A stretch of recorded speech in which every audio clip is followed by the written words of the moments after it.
can you clarify what the position is with the funding of your party in relation to the construction of Grafton Bridge? What action is to be taken through the RMS to ensure that a high percentage of local industry participation?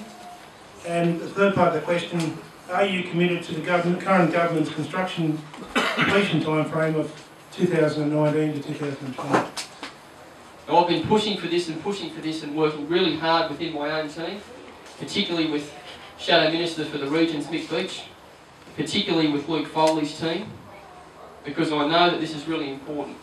The Grafton Bridge has been a question on people's lips for 25 years and it hasn't happened until the coalition was elected in 2011. It was a commitment by the coalition in 2011 to build the bridge, and it was a commitment to start early roadworks before this election, and that's exactly what we're doing in Charles Street at the roundabout between Bench Street, where the Guada Highway is, and the Pacific Highway. That's what those works are. Those works are going to take most of this year to complete.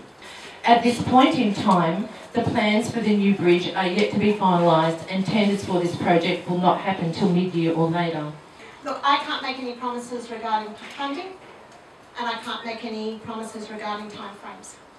But I know it's going to be a few years off at the very least. I have to say myself that, yes, I can't give you any figures on this, but one thing I think we need to do is really stay strong with the commitment to make sure that those who actually become the government are kept accountable.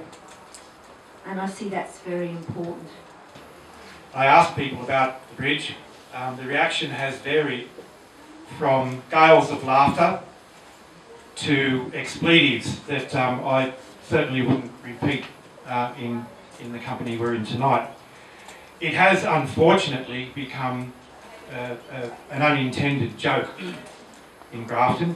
Some people think the bridge will never be built, others think they'll be dead before it happens. We committed to it and we had to find the funding to it, and guess where the funding came from? The funding came from Restart New South Wales. Restart New South Wales is the funding that's come from the lease of Port Botany, Port Newcastle, Port Kembla. That's where it came from. Labor opposed that from day one. So they've opposed the lease of the ports, but they're happy to spend the money.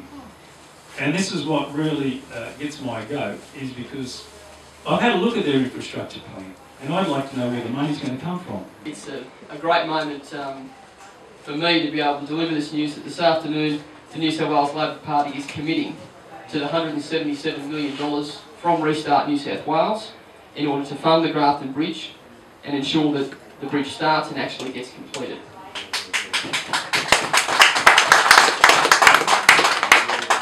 Any local contractors would need to be pre-qualified 3 years before applying for a tender.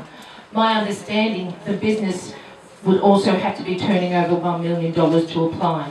However, Chris did announce that there were landscaping and cleaning jobs on offer for locals.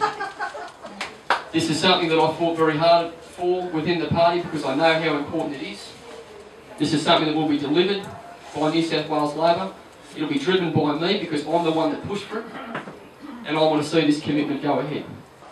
While we're waiting for the bridge promises to be kept, I really think that we should be taking matters into our own hands in terms of making our lifestyles more pleasant by reducing bridge congestion.